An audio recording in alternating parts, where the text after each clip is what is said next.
Hello, everybody. This is just a little preface to the video to let you know that we made some changes over here on the Film Nerd Podcast to the scoring system.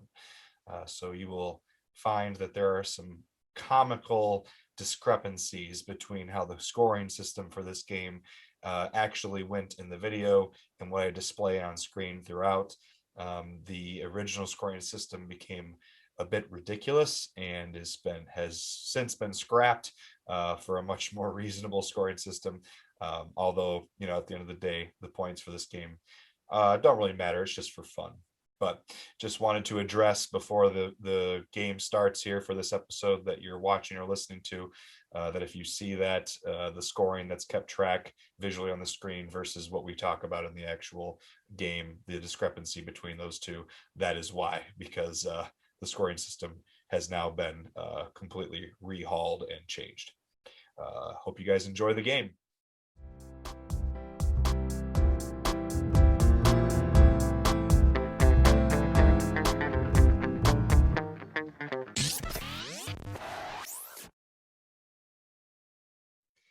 Welcome back to another episode of the Film Nerd Podcast. This is episode 14. I'm Vince, and tonight I am joined by two guests. Third straight episode where I've had two gentlemen on, and tonight I have two first-time guests with Mr. Jimmie Cotter and Connor McKinney, both high school and childhood friends of mine who I've had a lot of great memories with movies. A lot of great memories and a lot of great memories with movies. So I couldn't think of two better gentlemen to have on to start off this new series that I'm going to be doing here. Jimmie, Connor, welcome on. How you guys doing? Oh man, it's good to be here, Vince. Doing real well. Vince doing well. Hello, Film Nerd Nation. Hello, Vince. Pleasure to be here with someone who I consider Mid-Michigan's premier physical media collector. And as you can see by your backdrop, you are certainly worthy of that title. Love what you're doing here, and just glad to be aboard for the next few minutes. Absolutely, man. What an introduction from you. I appreciate it, man. You deserve it. Well, thanks, man. Well, I'm excited to have you guys on tonight. So I'm doing something a little bit different. I have not done this yet before. Connor inspired me. Him and I were talking about a month ago about getting him on the podcast, and he was asking me about trying to come up with an idea for a game. So I picked his brain a little bit, and we kind of came up with something that I thought would be fun to kind of initiate some great discussions about some movies that we haven't seen before. So tonight we're going to play the first round of classics we are embarrassed we haven't seen on the Film Nerd Podcast here. So my first two participants, Jimmie and Connor. So how does this game work? The game is basically a response to the shame-laden question that I'm sure everyone has heard at least once in their life. You haven't seen, and then insert any movie the person believes that you should have seen that you haven't seen. Vince, if I may just a moment, I think 95% of the times that I've heard that in my life, it's actually been in that exact same voice from you. So I feel right at home. I am guilty of saying that probably more times than I'm willing to admit to people. So, but I have also had it levied at me as well. So the whole point of the game is just an excuse to finally watch some movies that you've been putting off for a long time while, having a little bit of fun and great conversation with great people. So what's the objective? So the objective here for the three of us, so all three of us are going to be participating. You got to score more points than your opponents in 3 rounds by choosing 3 films that not only you haven't seen, but that the other participants also have not seen. Mm-hmm. So all 3 of us have come up with a list of some movies. I actually have more than 3, just because I'm trying to keep my options open as we're going around here. So we'll see what happens as we're going, which ones I pick. But more points will be awarded if the other participants haven't seen them. And depending on the release date of the film, you receive more points. Now, if the film is a bit more recent, you receive more points, as it's kind of low-hanging fruit to throw out, some 1920s Buster Keaton or Charlie Chaplin film or random French movie listed on Empire's greatest films of all time. That's just cheap, because obviously a lot of people haven't seen those. So you get a little bit more points if it's a more recent film. Now, as Connor, Jimmy, and I were just talking before the podcast began here, I had to kind of set a cutoff because obviously I'm not going to call a movie from 2, 3, 4 years ago a classic. Connor had a good argument beforehand, but we'll see what happens. Maybe if one of you guys has a film that is less than 10 years removed from the present, maybe you can make an argument for it. Now, that being said, what's a classic, right? What's a classic movie? So we got a few criteria here, all right? Has to have some emotional resonance, lasts beyond the immediate viewing of the film. Has to have some sort of cinematic importance. And then I said it has to be at least 10 years old. Now, Connor thinks he might be able to argue against the last piece there, but we'll see. We'll see. Now, as we go through each round, each participant can challenge. So you can dispute or challenge the other participant's claim of the film they haven't seen being a classic. Okay, and that's where some of the banter and conversation hopefully will come in. You got to argue it. If you can convince the others that it is a classic, even though they said it wasn't, well, then you get your points. If it's determined it's not a classic, no good, sorry, but you don't get the points.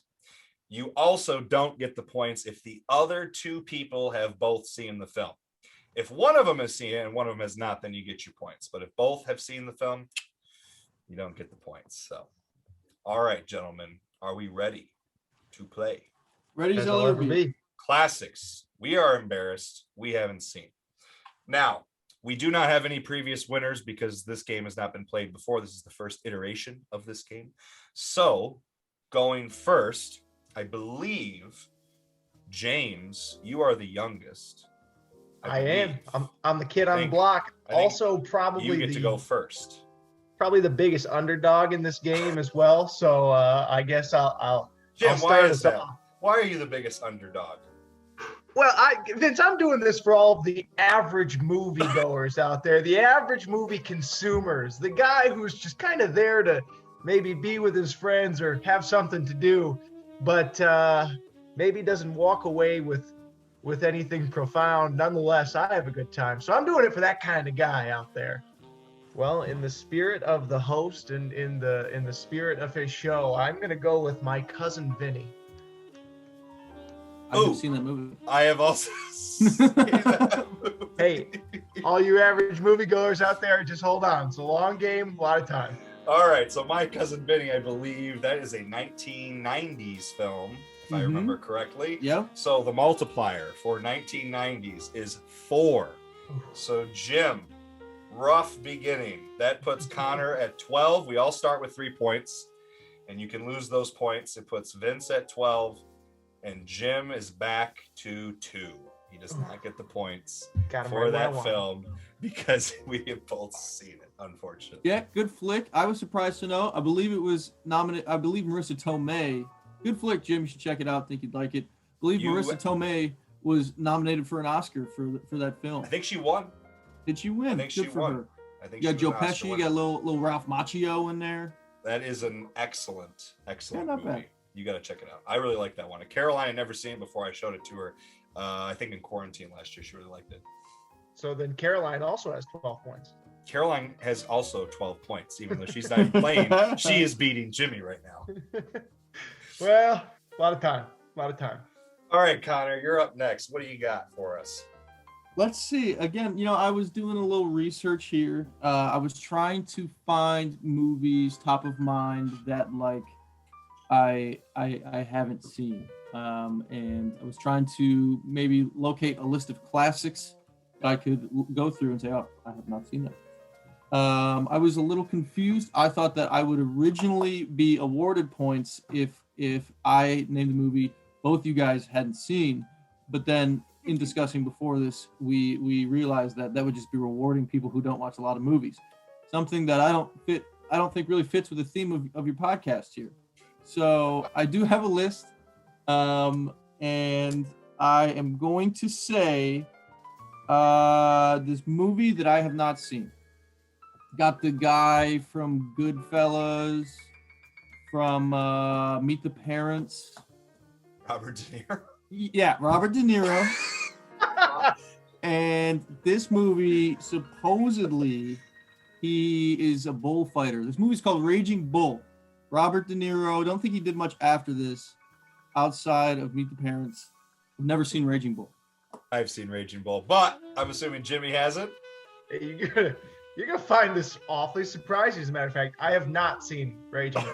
Got him. All right. All right. Well, because Jimmy hasn't, Connor does get the points. Raging Bull, I believe, 1970s. Let's see. I believe it's 1970s. 1980 film. 1980. It is 1980. Okay, so 1980. 1980. That still doesn't change. It is a ×4 multiplier. So Connor and I are both at 48. Oh. And Jimmy is at 2. Man, Jimmy is screwed. Got him right where I want him. All right. So for my first film, and now I'm a little unsure. I think there's a chance you guys have seen this. And people always give me shit that I have not seen this movie, but I'm going to take a risk. Not too big well, actually it is a risk because it is in the ×4 multiplier spot. 1978, one of the first superhero movies ever made, Superman, the movie, 1978. Ooh, I've not seen that one. Not seen that one. Oh, look guy. at me. Oh, look at you. Look at me. All right. So, any dispute on 1978 Superman being a classic? I mean, Superman. You got no qualms from me. That's Christopher Reeve on the big screen. That is the Christopher Reeve Superman, the original film. It was the most expensive film ever made at that point. And it did receive some Academy Award nominations. And it was selected for preservation in the Library of Congress. Wow. So it is part of their film registry.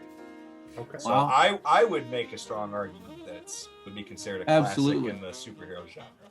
Absolutely. You won't find any positive remarks for any Superman movie beyond that from me, but I'll let you have that one. Yeah, I think it's classic. All right. Then we'll be starting round 2 here. Let's get a score check. Oh, okay. I gotta do the math really quick because 48 × 4. Let's see here. There's one.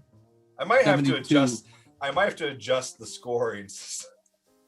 I kind of came up with the scoring system on the fly. We can always adjust it though. Hey, that's all right. Whatever. Is it 172? 4 × 8 is 32. 4 × 40 is 160. Isn't it 192? 192. 192. Oh boy. Right? All right, Jim. 4 × 40, 160. I'm only 190 back. 192 to 48 to 2. After one, that's why I said the scoring system. We can always adjust this later. Mm-hmm. It's like whose line is it anyway? The scoring doesn't really matter. Does the scoring really matter? Well, I believe that's me, huh? It's you, baby. What do you got for us? I'm gonna go with a young Leo in the Basketball Diaries. Oh, I have not seen that. Oh yeah! Now, Nice. what It's a would you argue it being a classic? I don't know if I would dispute it. I've always heard it's a good movie. Basketball. I'm gonna pull it up. Well, Vince. What do you know about it, Jim? What do you know about it? I know that my good friend Vince Cook has always heard it's a good movie, so it's a good case. Yep. Uh-huh. So I would also say that it's, I mean, maybe can a movie be great because it has like a young version of somebody great, you know, before Leo was Leo, and it's one that's maybe stood the test of time as far as relevancy is concerned, and I guess that would be the limited ground I have to stand on this argument. I wouldn't disagree with you. I've heard of it. It's been recommended several times.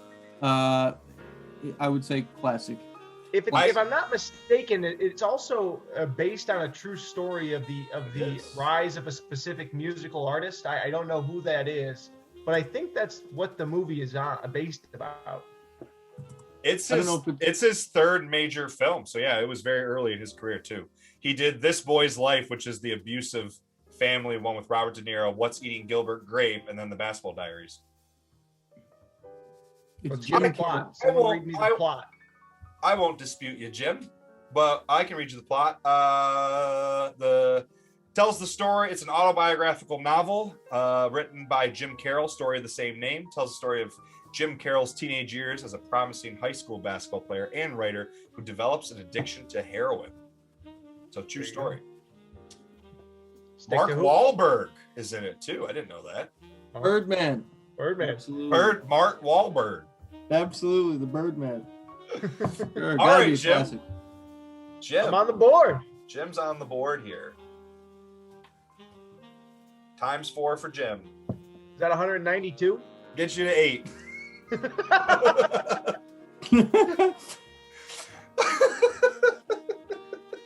We're climbing, man. I might change the scoring. I'm just not going to change it mid-game. But Turtle in the hair. I was honestly, when I was conceiving the scoring, I did not realize how ridiculous it would get so quickly. It's going to snowball. It is going to snowball. Well, if only for a moment, I've stopped the bleeding. Thanks a lot, Leo.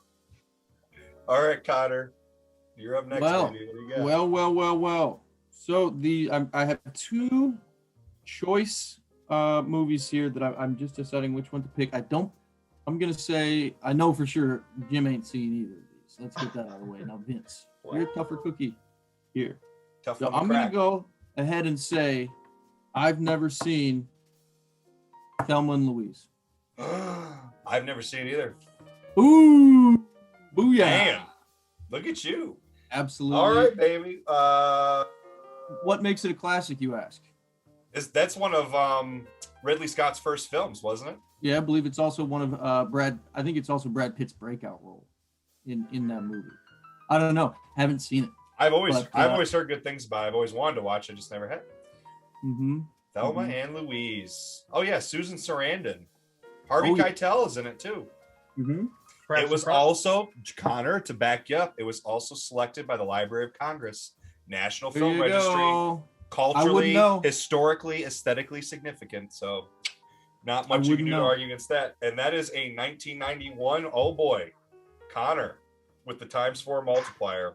Connor's tied with Vince. You've never seen that movie? Truly. I've never seen Thelma and Louise. Wow. Good pick. Wow. Good pick. That feels really good to stump. Does he have more than 8 points? Connor and I both have 192.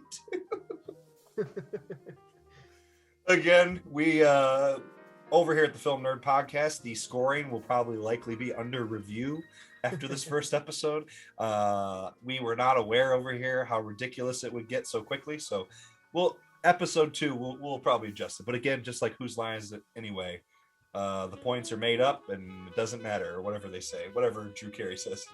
They don't matter. I'll tell you what, with that last selection there, we may have a front runner for post-game movie to watch. Who knows? Ooh, I would love to watch that one. All right. I got a movie here that I have never seen, and it is a little bit more recent film that has been brought to the table so far. It's a 2005 film with Heath Ledger and Jake Gyllenhaal. Brokeback Mountain. Hey, that was on my list. I've never seen it. Never seen it. It was on your list? Dang it! I would have had it. I've never seen it. Look at Jimmy, had a good pick there. Man, yeah, I've never seen it. I always hear it's a good movie. Obviously, when it came out in 2005, very prior to kind of the huge LGBT movement that has preceded it. And it's considered monumental in that realm in film history.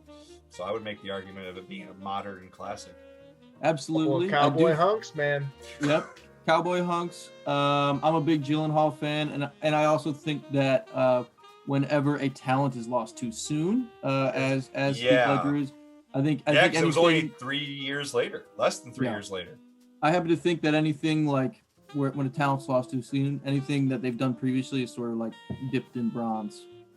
Yeah, and especially with him, like you said, wasn't he only 29 years old when he died?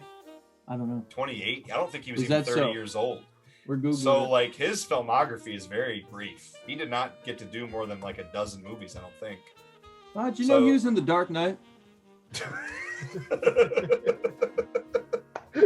Oh, which movie is that? He What's was the that Joker. movie? Oh, That let's was see. him. He was That's 28. He was 28. I am Wow. old. I am currently older than what Heath Ledger was when he passed away. It's sad, man. 28 years old, man. That's so That's sad. young. Yeah, his filmography is, not much more than 12 movies. 2, 4, 6, 8, 10, 12, 14, 16, 18, 22, 21, 22. Not many. That's impressive. Less than 2 dozen. Yeah. So yeah, that was my my second pick. Sorry, Jim. Sounds like you had a good one on the list there, because I wouldn't have gotten that one. Well, I ain't left with much, I tell you. We are on to the third and final round here of our game tonight. Classics we're embarrassed we haven't seen. Jim, hopefully you had a backup or a couple backups. Yeah, Ooh, yeah. Nice, good. You know, Not as confident with the backups. I did a little preparation today. I found myself surfing a few sites, looking at some rankings. That's what I did too. Yeah. And I sometimes, as it never ceases to amaze me, some things like, The Guardian's number 60 ranked film in the top 100 films of the 21st century was Ted. Ted with Mark The Wahlberg. Guardian, they ranked Ted as number 60. Was that their list of the 21st century only though? I guess, yeah, but I couldn't help but laugh to myself that somewhere Ted was ranked in the top 100 films of some list. I had to throw that out. I am not going with Ted, mind you. I was gonna say I saw that in theaters. Instead, I think I'm gonna go with Ratatouille. What? You've never seen Ratatouille? There you go. The question of the game. You've never seen. Wow. Never seen Ratatouille. I presume the two of you have. I just rewatched it not that long ago, actually. That's gonna lose lose like a Disney points. Plus. They're gonna lose me points. You lose one. Okay. You lose one. It's a good flick. Love Ratatouille. I would say I wouldn't put it in the upper echelon of Pixar movies. Simply really, you wouldn't? I would not. Heartfelt tale. Just at the end of the day, a little weird. Don't like rats around my food. And I know it's a made up movie, but still the concept. So are you disputing the authenticity? Absolutely not. You're not disputing. Okay. I would say anything Pixar has done is classic. However, within the Pixar field, I would rank that one in the lower tier. Again, I enjoyed it. Thought it was a good movie, but lasting impression is like, oh, ew. I dream of a world that one day rats are looked at based on the merit of their culinary prowess rather than the preconceived notions we have about them. Well, Jim, you would like the movie. Let's just say that. You should watch it. Add it to the list. Okay. Good one. All right. Jimmie, good pick, but great movie. I've seen it a couple times. Connor's seen it sounds like. Sorry, Jim. And we'll move on to Connor here. What you got for us, Mr. McKinney? Well, third and final movie. Again, I got a list here, and I'm trying to think what you guys haven't seen. I think it might be fun, like a little post-game banter, if we could go over some of the movies I have not seen on here that I'm sure you guys have seen. You guys would be shocked. I'm fine with that. That's fun. I like it. But my third pick is going to be, let's see, down the line here. What do I want to do? I have never seen the movie. It's got the guy from Risky Business, later went on to Mission Impossible. The Scientologist? Tom Jerry Cruise. Maguire? Tom Cruise. I've never seen Jerry Maguire.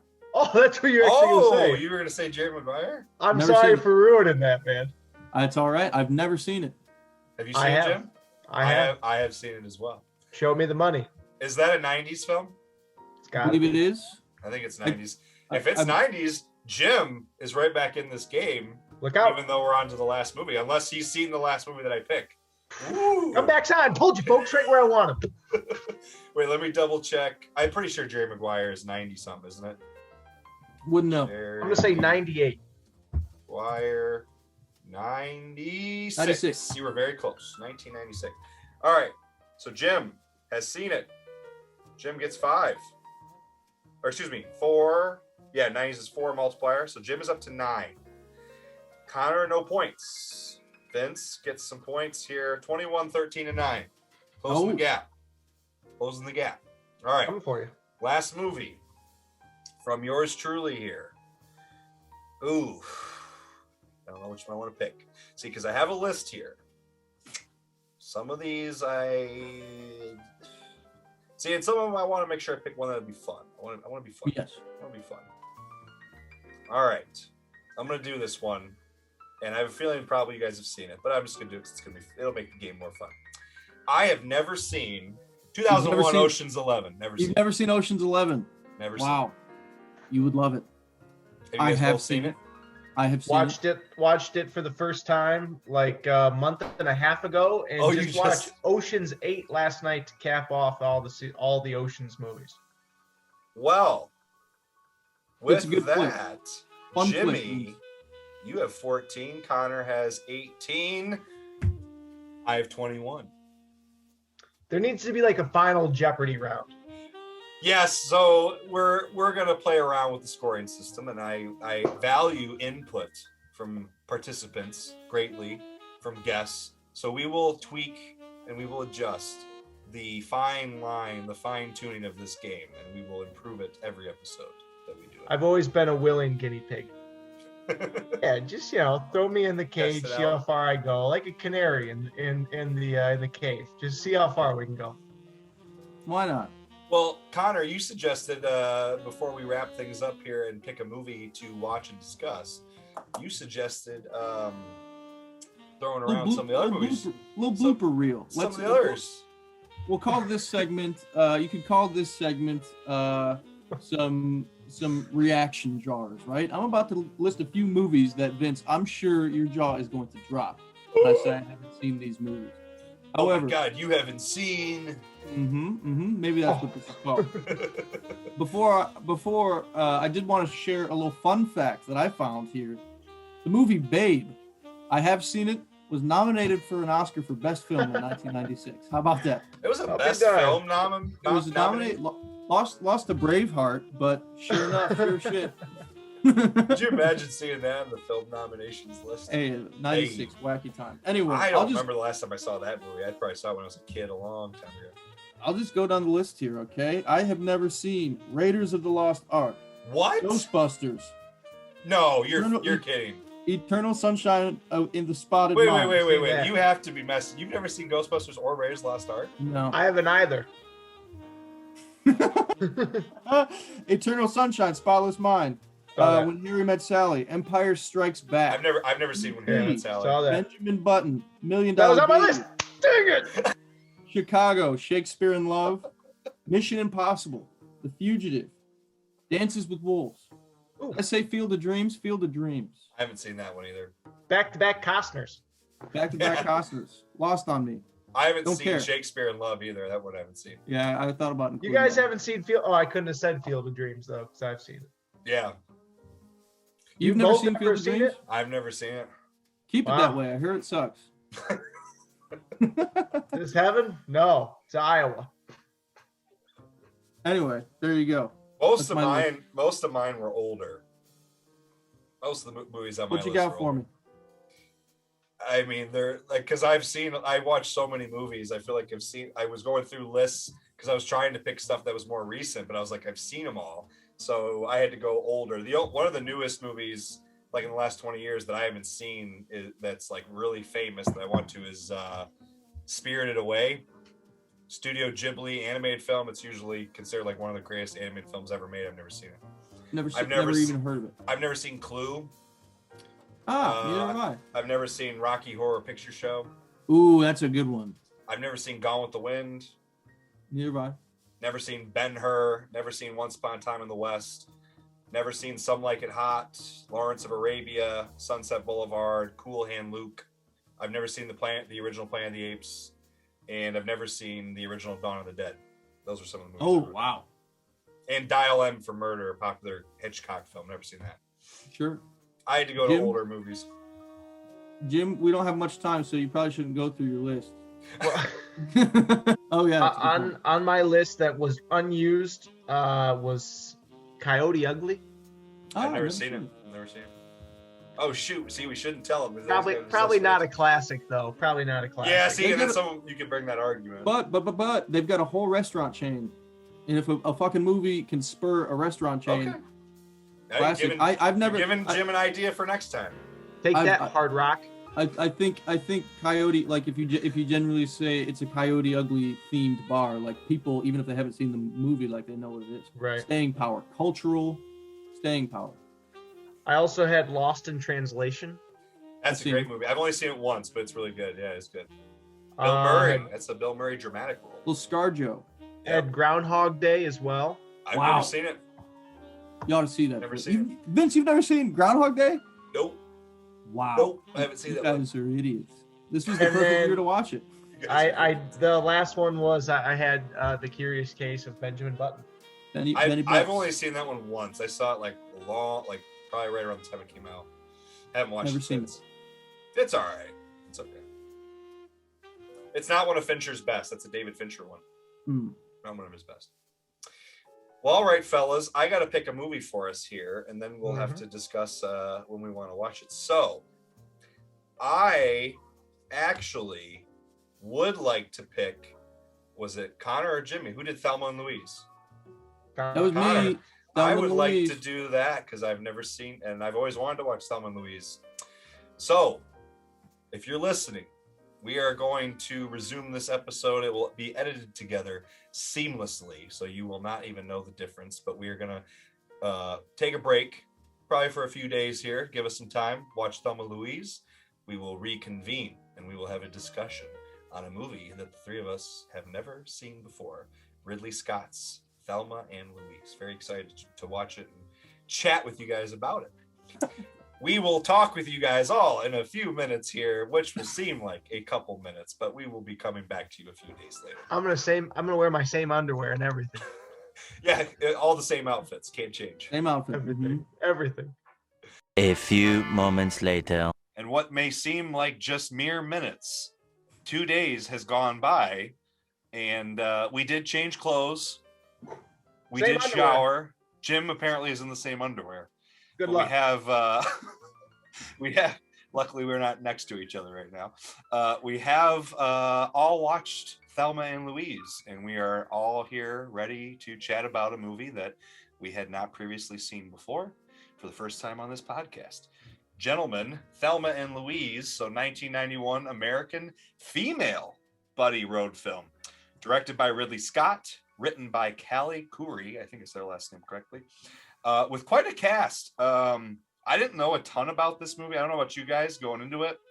I knew that like the basic gist was kind of a Bonnie and Clyde modern type situation where two women get into kind of a criminal situation by mistake. Nefarious activity. Yeah, but I wasn't really aware of a lot of the details. I'd never seen the movie and I hadn't really read a lot about it. I've seen a lot more of Ridley Scott's more popular movies, but I wasn't ready for Harvey Keitel, Michael Madsen, Brad Pitt, Christopher McDonald, all these people. I did not expect I knew Brad Pitt made a small role in it, but I didn't know all these other people were in it. And then obviously, Susan Sarandon and Gina Davis in the lead roles, but I liked this movie. What'd you guys think? Oh yeah, loved it. Connor, you want to share with the people what your dad said to you when you told him you were watching this movie? I do. We'll start with that. Shortly after we had our little discussion, had landed on Thelma and Louise, I went upstairs to watch it immediately. I was in the right headspace for it. I go up there and my dad is eating a bowl of ice cream, and said, "What kind?" Cookie dough ice cream. Oh, good choice. Mm-hmm. And anyway, I said, "Hey, I'm gonna watch Thelma and Louise," and he didn't look up from his ice cream, and he said, "Can I just ask you one question?" I said, "Yeah." And he goes, "Why?" and I had a good chuckle at that. Then I explained the gist of the game, and I was unaware of the cast, but honestly, it kind of is cast as like a Tarantino film. It does kind of feel like that. You got Keitel, you've got Michael Madsen, sort of in the same theme. It feels like a very early Pitt. Tarantino, like kind of like True Romance-esque. And I like without quite, doesn't obviously have the over the top violence. Yes. And the constant quips, obviously. Yeah. But in my head, I liked that this was a female action, I guess, version of Dumb and Dumber. I was like, in my head, I was like, this is basically Dumb and Dumber. And there are some funny moments too. There is some humor in it. Yeah. But all in all, like the flick, it was good. I can see why it's heralded. It has been submitted to the Library of Congress, catapulted Brad Pitt into stardom. I now see why. Yeah, this was what is only his fourth or fifth movie. He was like our age. He was like 27 years old. I think though, is this like his longest screen time at the time? Yeah, because I looked it up when I watched it 2 nights ago or last night. Yeah, his first 4 films, he was uncredited. He was like an extra in his first 4 movies on his IMDb. And then between those and Thelma Louise, he only did 4 films. And none of them are movies I've even heard of. And I think they're all small roles. I think this was his breakout role. And crazy little trivia fact, he was not the first or the second choice for this film. They actually originally, for his part, had Billy Baldwin. And then he dropped out. And then apparently they had someone else. And then that person dropped out. And Brad Pitt auditioned for this. He was like, I want this role. It wasn't like he is now where they just give him roles. I mean, he was almost not in this movie. Well, I actually was doing some research on IMDb, and I saw that they were going to do little Robert Downey Jr. in that role. There was a lot of different people lined up for several roles in the movie. Yeah, but Gina Davis is 6 foot even, and RDJ is sub 5'8", I got to imagine, and it just didn't work. While we're on the topic of Brad Pitt, I did read that Gina Davis had a stunt double in this movie. However, she had opted to remain the actress during the sex scene with Brad Pitt. Mm-hmm. And let's just say, I can't blame her. I enjoyed reading that too. I literally told Karen as we were watching the movie, I was like, man, I forgot like what a heartthrob Brad Pitt was in the 90s. I was like, I think probably every woman and a lot of guys either wanted him or wanted to be him. Sure. Or both. I mean, holy crap. I mean, he's good in the movie too. I don't think this is up there with some of his best performances, but I think he's pretty good. I mean, he's very charismatic. Yeah. He's it's definitely kind of a character role where he's just, this very small but kind of integral piece to the movie. Jim, what did you think about the movie overall? Jim, I didn't hear what you said, if you liked it. I enjoyed it. I thought it was an enjoyable film to watch, a little longer than I had anticipated. I'm not sure that's either here nor there. I did enjoy, the concept of, while Thelma was just kind of ripping her shooters out on the road, her best pal driving, just kind of the great open road was something that gave you, a nice feeling. I didn't like how it seemed, and I guess it's the premise of the movie, but I hated that every time that they had a little fun or did something a little wild, maybe they had to feel the repercussion of it in a negative way. But I guess that was, I guess that's how the movie went on. But no, I liked it. I also said I watched it with my wonderful, loving partner, Ari. I said to her, it's kind of my dream to play in a movie with just a really shitty Southern drawl. And, just because some of those accents were bad, man. But yeah, they were bad in a good way, in a fun way. And yeah, man, I would just love to just, shamelessly talk in a Southern drawl and get paid to do it. Yeah, I honestly, it took me aback. The first opening scenes of the movie, like when they started talking, I'm like, oh, I wasn't expecting that. I didn't know the movie took place in Arkansas, and I didn't know that they were going to come off with these hardcore Southern drawls. And I mean, even Christopher McDonald, who everyone knows him as Shooter McGavin, but I was like listening to him do his kind of goofy. I know his character's kind of more played for humor, but him doing his goofy Southern accent, it did kind of take a moment to get used to, for me at least.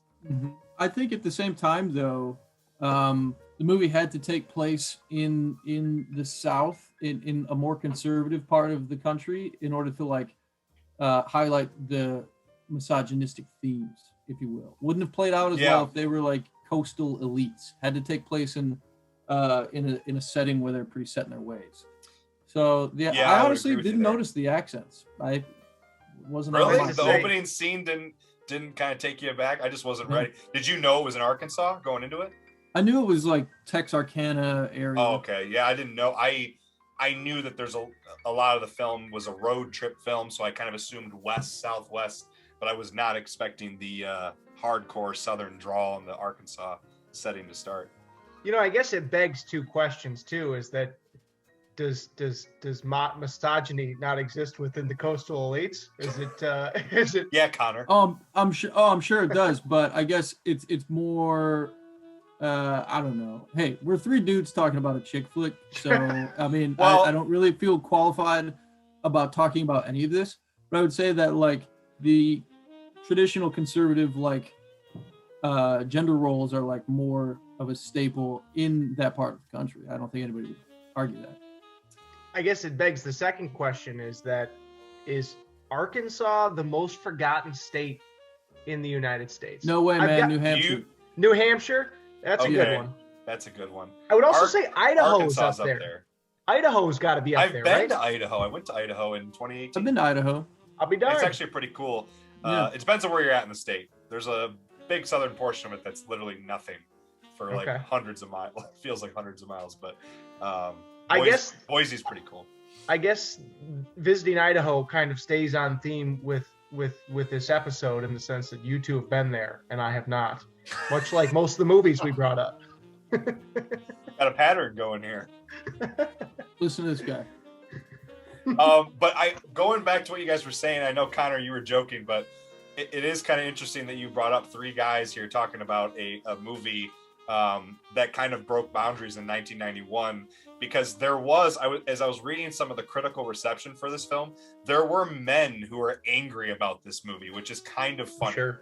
Pretty hilarious. There was strong criticism saying that this was a biased and unfair portrayal and depiction of men. Oh yeah. Literally, like multiple critics were like angry. And if they did that nowadays, obviously they'd be ridiculed on Twitter.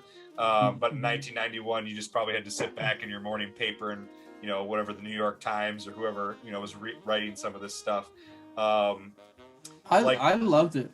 I thought Christopher McDonald's character was absolutely hilarious. I thought like the fucking like helpless man-child, thought it was hilarious. I think he was perfectly cast in that too. Like I don't even think it's a it's not even a poor portrayal of some men. There's guys like that who are absolutely Jim's like that.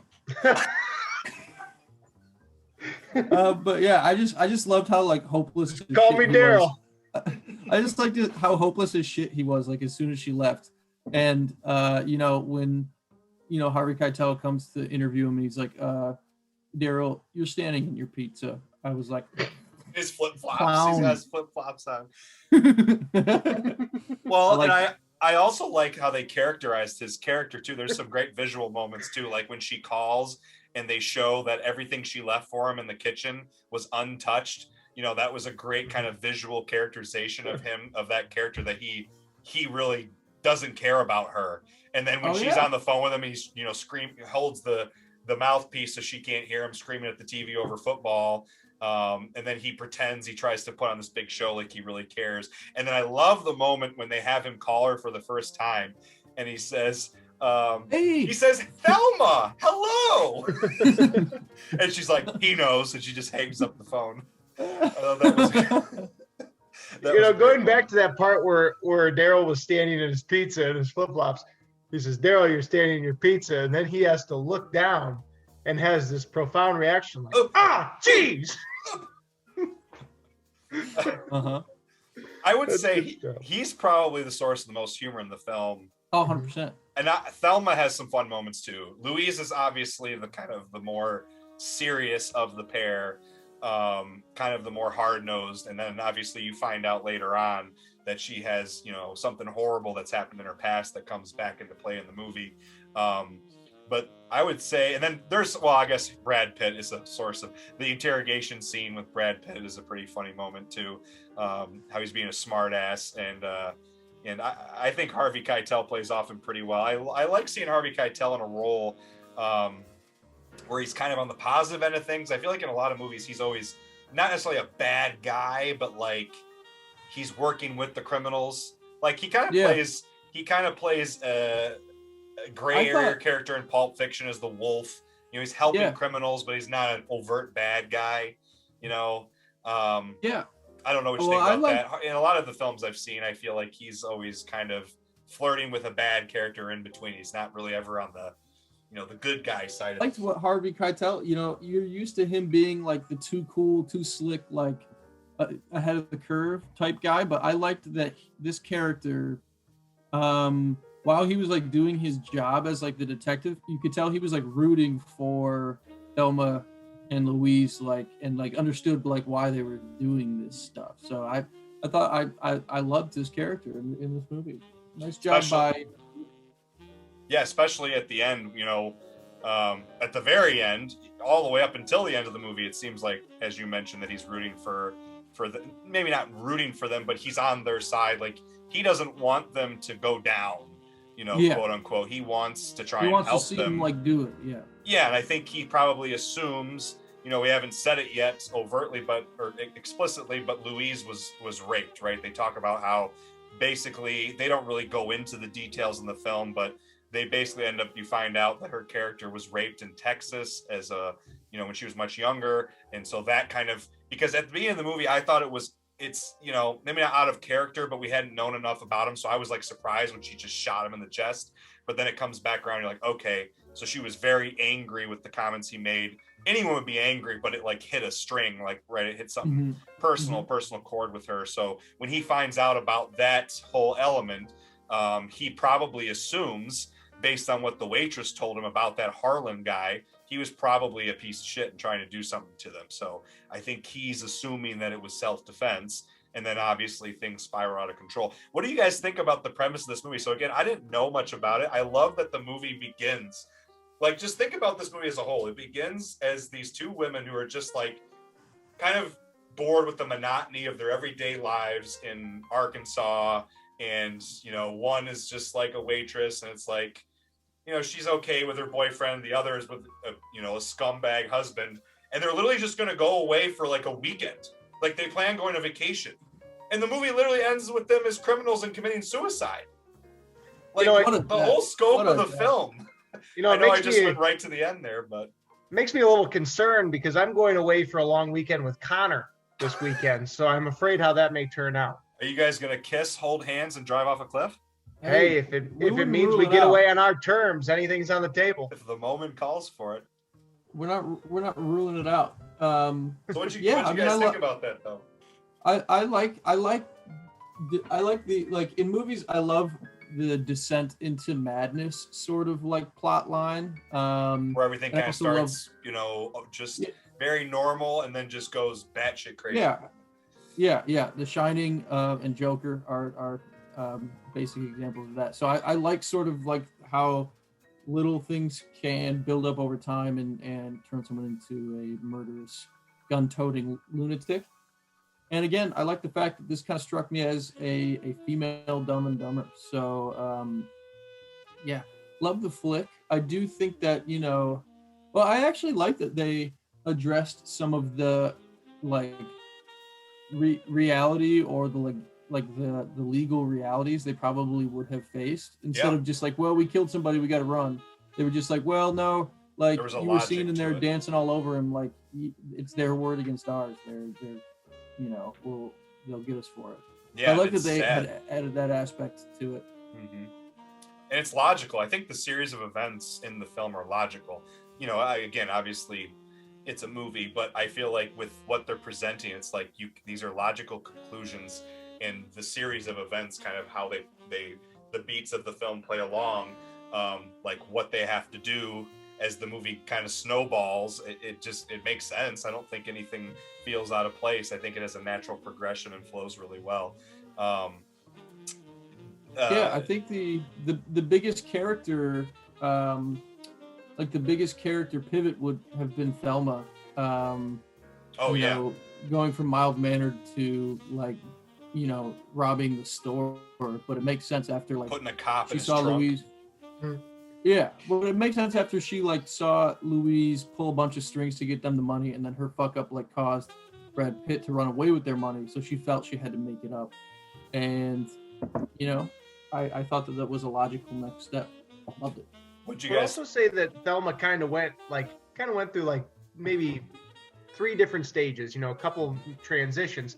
I thought that the transition from like being at home and being very, I don't know, I guess, by lack of a better term, I'll use obedient to Daryl, and then all of a sudden like was really willing to, flee the house for a weekend and was wanted to get into that bar real quick and start ripping some shots. And so I guess I was surprised how quick of that transition happened. I guess it tells the viewer that had been boiling up for a long time probably. Yep. But then the next major transition is obviously like, okay, I kind of lost our money here. Yep. Now we got to get it back. And so then she starts calling the shots, and then obviously the cop in the trunk scene. And then she was ultimately the one that kind of initiated the grand ending there of driving off the cliff. So I would say, 3 major transitions. I would say the second latter transition was, you could see it coming more than maybe the first.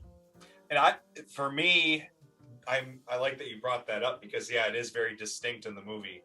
Her character kind of takes these jumps. They're not even like steps. They're like jumps, right? Like you said, she goes from screw it, I'm having a ladies weekend, like I'm getting away, to then she's just getting crazy in the bar, right? Like you said, you can assume it's kind of a build up. She's like been leading to this moment for a while. Like, I need to get out, I need a release, I need to get away from him and just have a good time with one of my friends and just let loose.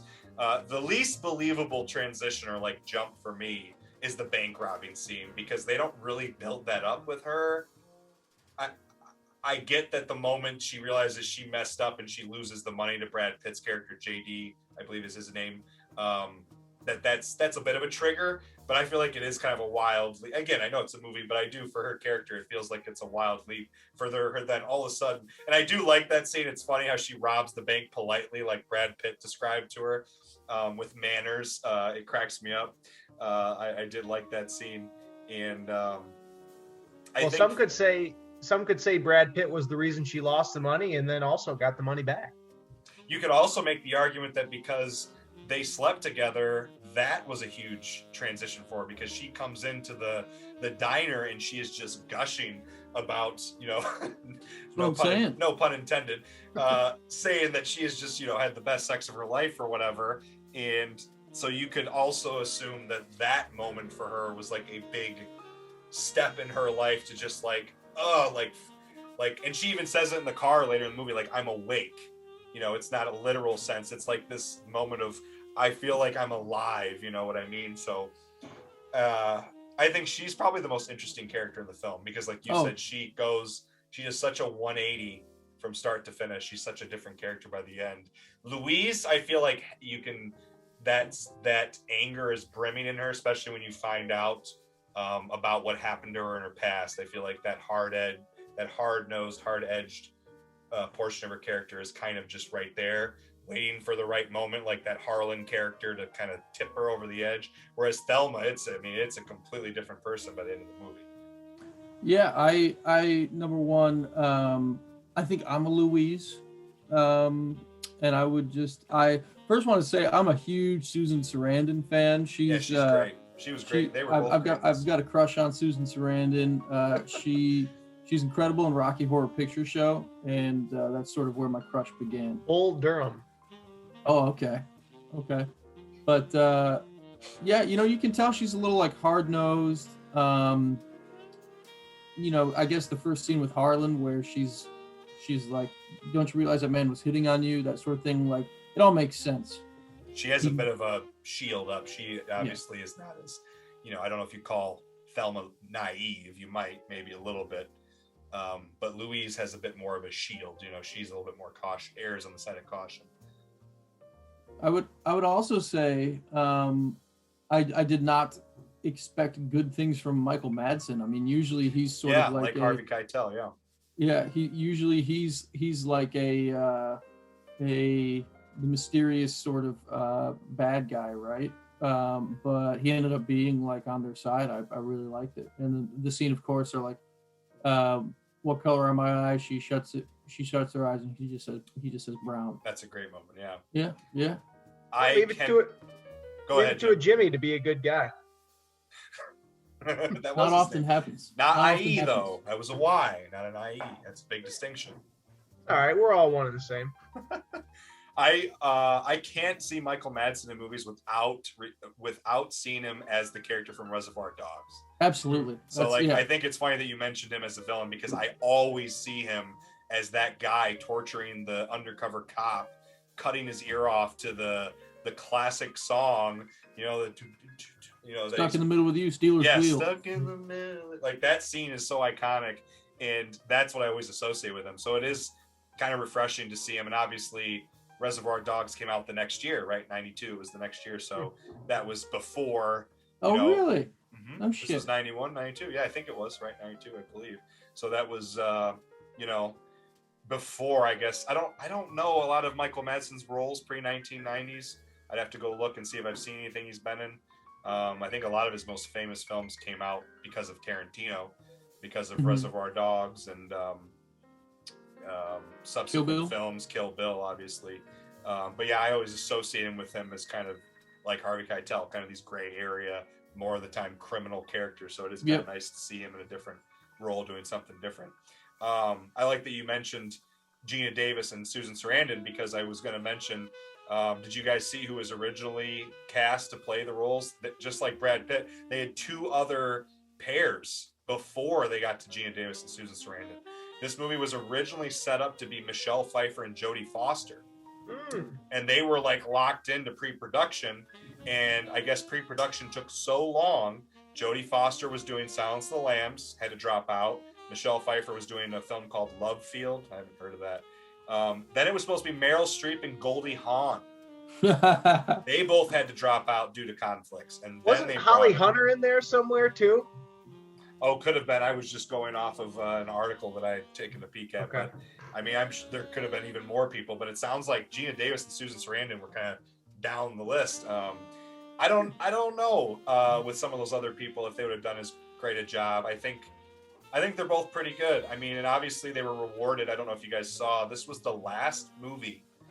I don't remember if it was the first, but it was the last film. So 30 years where two people from the same film were nominated in either Best Actor or Best Actress category at the Oscars. So that has not happened since. They both were nominated for Best Actress, lead. Best lead actress. Same category, from the same. Which probably kind of adds to the aura of the film. The aura of Thelma and Louise is that even in in reality, it can transcend the expectations for both of them to share perhaps the big stage. That's pretty cool. I don't think either of them won though. Unfortunately, they both just got nominated. But growing up, did you ever hear Thelma and Louise as like an adjective or like a descriptor or something like that? Yeah, and it's kind of fun to know. Oh, that's what the reference was. Well, I had never known. Well, and it's funny that you bring that up. Like hearing about this film, through our lives. I mean, all three of us were born in the early 90s, so just after the movie came out. And I do remember in the 90s and even in the 2000s, throughout my life, hearing that phrase, like you said, Thelma and Louise, used to reference, like to partners in crime or whatever, kind of like Bonnie and Clyde. But the other thing that I did not realize was from this movie that has been parodied to death and has been in other movies and TV shows and video games and imagery is the final scene, them driving off the cliff holding hands. That has been like in a ton of stuff. Like that's a huge pop culture reference. I was reading Give me a few. Well, I was reading one of the most famous being video games. That's a popular way to kill yourself or like sequences in video games is riding off a cliff on a car. I mean, you're riding off into the sunset. Yeah, but I mean, you know, this takes it a little step further, obviously.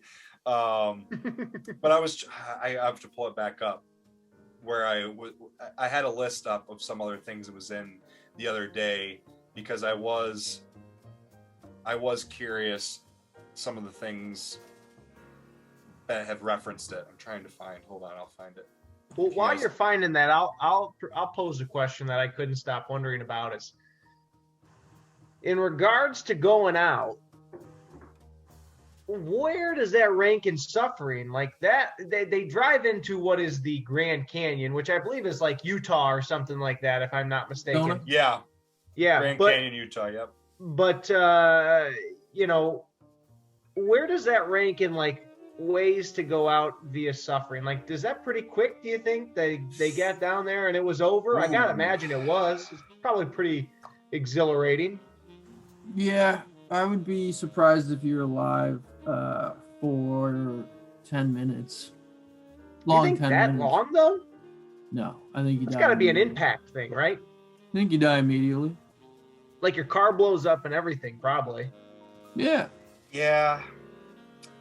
I don't know. Yeah, that's a good Be cool question. as hell. I mean, think It's about some cool of as your last views. I was good. I don't know, man. That's an interesting question. I guess it would probably depend on how you landed. Do you land? Does the car Hard.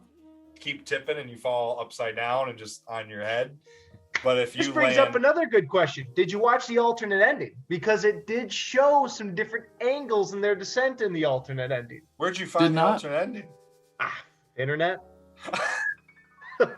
Like I couldn't tell you. Wait, I didn't know what happens in the alternate ending. I didn't know there was an alternate ending. It's essentially the same thing, only there's more play like after they drive off. So it's like they drive off and there's some different angles and their car takes some different, you know, it's like an actual car like really falling.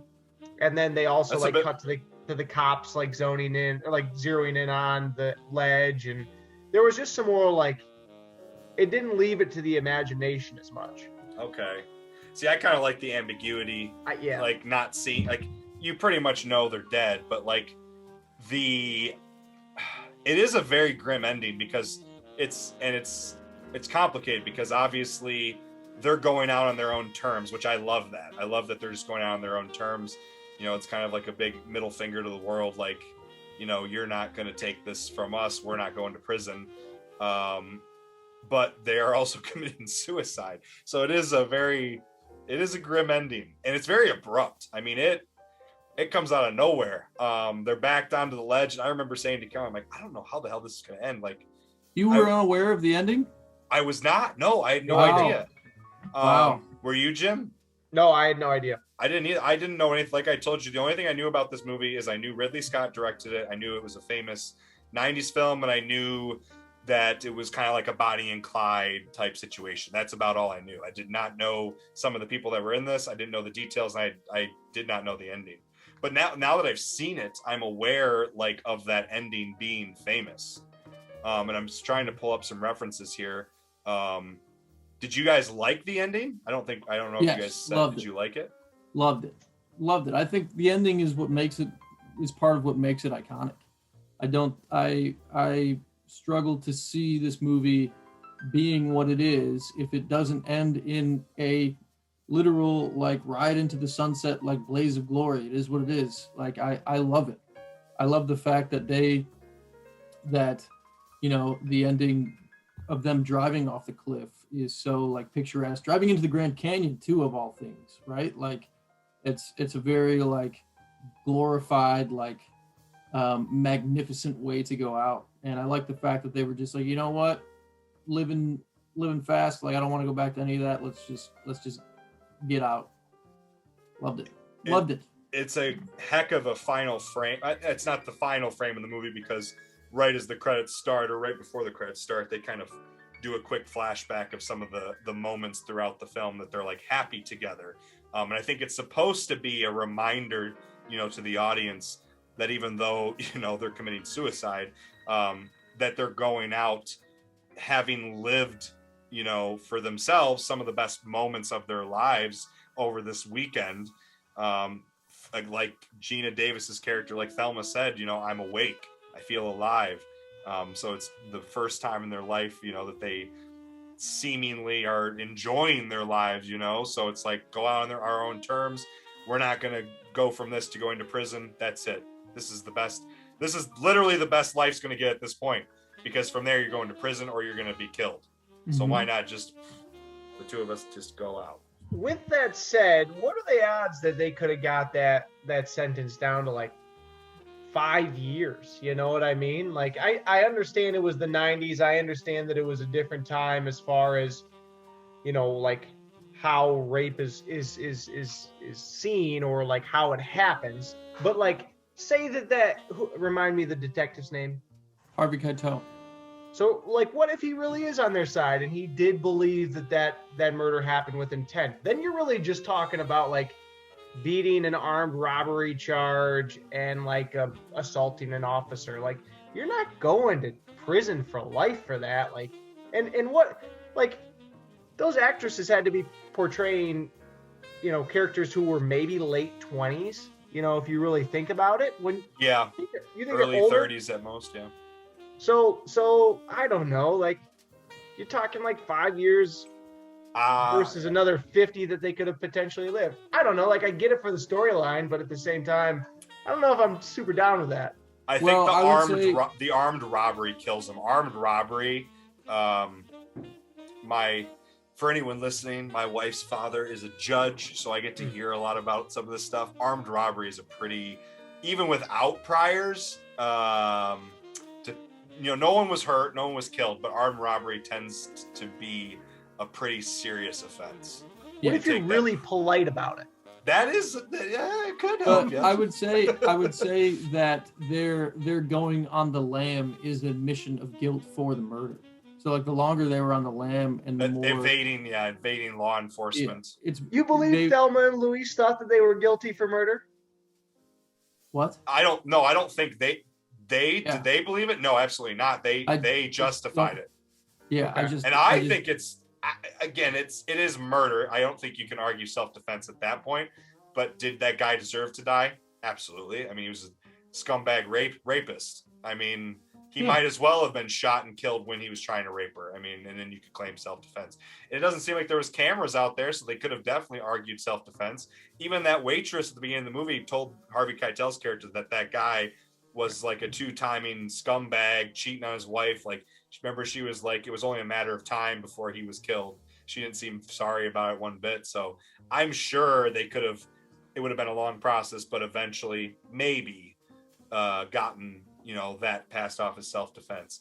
The armed robbery though, and then the assault of the police officer, those two are pretty bad for any person, even if you don't have priors. So I don't know, especially because Thelma did both of those. I guess Louise would be considered a abetting or accessory. Yeah. So I don't know.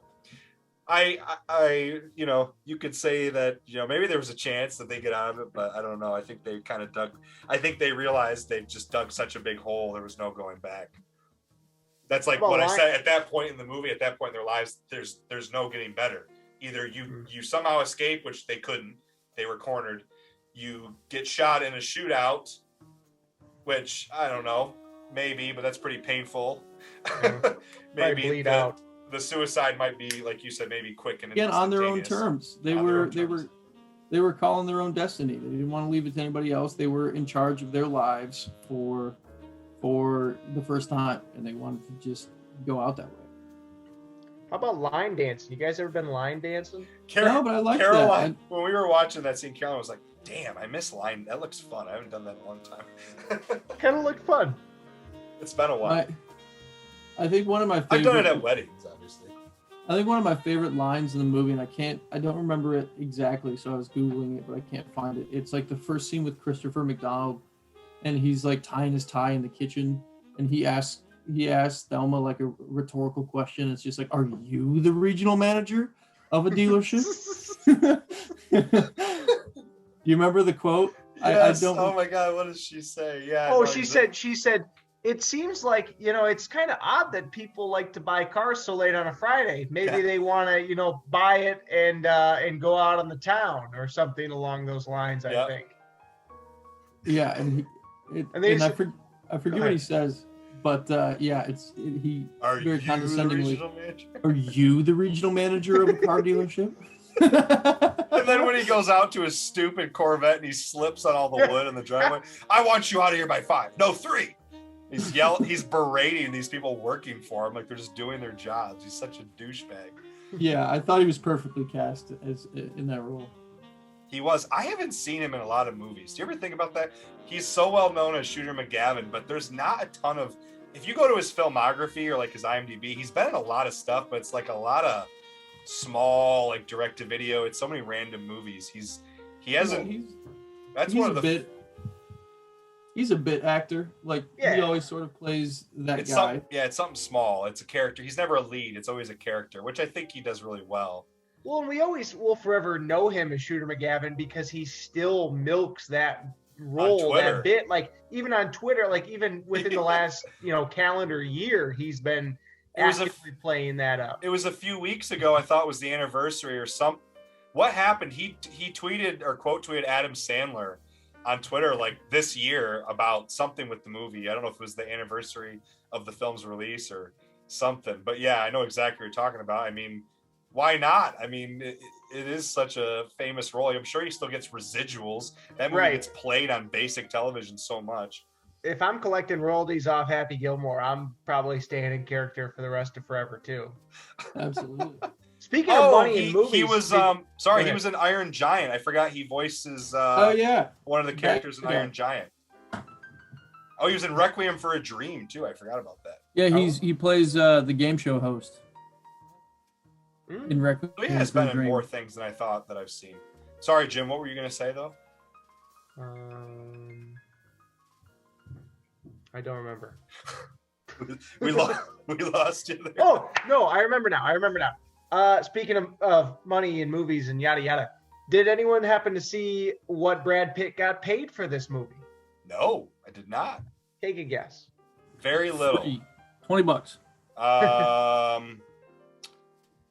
Was it less than 100,000? Was it less than 50,000? It was $6,000. Wow. No shit. Yeah. Well, yeah, like I told you guys, reading about the film, he auditioned like he was a nobody. He hadn't been in anything. Like he had just done a few random movies. This movie, I think, is what really made him. Nobody, huh? Tell that to those washboard abs. Telling you. Well, dude, his abs, unbelievable. He must have just like believed in that role, right? He had the little monologue where he's got the little hairdresser and he's being the little shoot 'em up cowboy, and he must have just known like if I could just nail this monologue and be this charismatic washboard little cowboy hunk, then there's not much I can't do. Well, the next year he was in a few movies, but A River Runs Through It. Following year was True Romance, then Legends of the Fall the next year, and then 7 and 12 Monkeys in 1995. I mean, his career just took off after that. Yeah. I mean, each subsequent year was just as famous film as the last year. So that movie, I mean, that was it for him. And he was, dude, like I said, I think I read he was like 27. He was younger than we are now, man. Still hope for me. Still hope for us. It's still out there, Connor. Yeah. Guy's moving to LA in a few months. He's going to get a big break, baby. You're going to be the next Brad Pitt? We'll see, man. We'll see. I haven't been working out. Read a few articles online, so I'm sure it's easy. You're going to be the next Brad Pitt and the Thelma Louise. They're going to do the male reboot. Yeah, and I mean, I don't know. I'll figure it out when I get out there. I don't think it's that hard though. I've watched a few YouTube videos. It'll be fine. Well, all right, guys. Do you have anything else you want to add on Thelma and Louise? Otherwise, we can wrap up the conversation here on 1991's Thelma and Louise. No, I don't. I would recommend. I watched this movie alone. I would say it's a good movie to watch with some ladies in your life, be it your significant other or your mother who happens to be near, just because it's a very empowering script about female protagonist without being condescending or cheap. Absolutely. And I definitely recognized some of my habits in in some of the males in the film. Most notable, I did see some tendencies I have in that of Daryl. But I found that even more hilarious because I thought it was a very good portrayal of just like the man-child doofus who's completely helpless. Love this movie. Would recommend it. I can see why it's like a cultural staple. Again, like Jim, you said, Thelma and Louise is like a phrase. It's a term. Yeah, I've heard that phrase, that term for this movie used many times, and I just always knew it was a movie. I just never seen it, never read anything about it. And also, I guess I'll just close on Vince. I think your game, you might be onto something here because how many other podcasts have three dudes reviewing Thelma and Louise? I don't think very many. How about that? I don't think I ever would have watched this movie. I mean, eventually I'm sure I would have gotten around to it, but I'm glad to have seen it with this sort of critical lens. Good Well, the other cool thing about Vince, your work here, is that I've got a slew of other movies that I plan to watch that I have not seen yet. So I think that it's playing right into the goal, and had a whole heck of a lot of fun while we did it. And any reason to talk to a couple pals twice within the span of 3 days, man, is just fine with me. Absolutely. Well, thanks, guys. I appreciate the kind words. I appreciate being on. I would also just add, like Connor said, I really enjoyed this movie too. I would put it up there. I haven't seen every single Ridley Scott film. I've seen quite a few of his movies. I'd put it up there with some of his best. I don't think it's better than Alien or Blade Runner or Gladiator, some of his most famous, but I would say it's very good. It's a very good movie. I like that it's a different movie. A lot of his films are genre films, sci-fi, action, horror. Like he's always does these, big budget genre films. And this is just like a kind of, it's a crime buddy road comedy that kind of flips the genre and the gender norms. I think it's a kind of a movie that I feel like is ahead of its time. Agreed, kind of take 100%. Those role reversals, those role changes. Probably why there was some angry, butthurt male film critics at the time in 1991. But yeah, I enjoyed it. I'm glad you guys liked it too. I'm glad that we were able to watch it. And I would love to have you guys back on very soon, do another episode of classics we are embarrassed we haven't seen. Absolutely, Vince. I will come back anytime. I'll just say, anybody out there listening, you're coming up on the 20th anniversary of Shrek. Go ahead, rewatch Shrek, all things Shrek. So appreciate a classic while you can in its time. Shrek, originally released 20 years ago this week. Dude, that makes me feel old. I saw April 22nd, 2001. Go appreciate a classic. My mom took my brother and I to see that. I would have been 2000. This week, 2001, I would have been 8. I would have turned 9 later that year. Wow. Dude, you're always the old guy in our class, Vince. You had your license first. You're a cool guy. Me and Brett Johnson. Everyone go pay respects. Absolute all-time classic. Mike Myers. I mean, come on. Eddie Murphy. Come on. Go pay respects to Shrek. 20 years. It's a classic. Jimmy, any parting words? Shout out Shrek, shout out Thelma, shout out Louise, shout out Ford Taurus, and even Illumina. Same color, if I am not mistaken. Absolutely. No, Vince, you do a nice job, man. I've had a lot of fun doing this with you. I look forward to doing it again, and I look forward to seeing you sooner than later, man. Absolutely. Thank you, guys. Thank you for joining. If you were listening, hopefully you enjoyed the discussion. We'll be back very soon here on the Film Nerd Podcast with another episode. Connor McKinney, Jimmie Cotter, I'm Vince. Go watch some movies.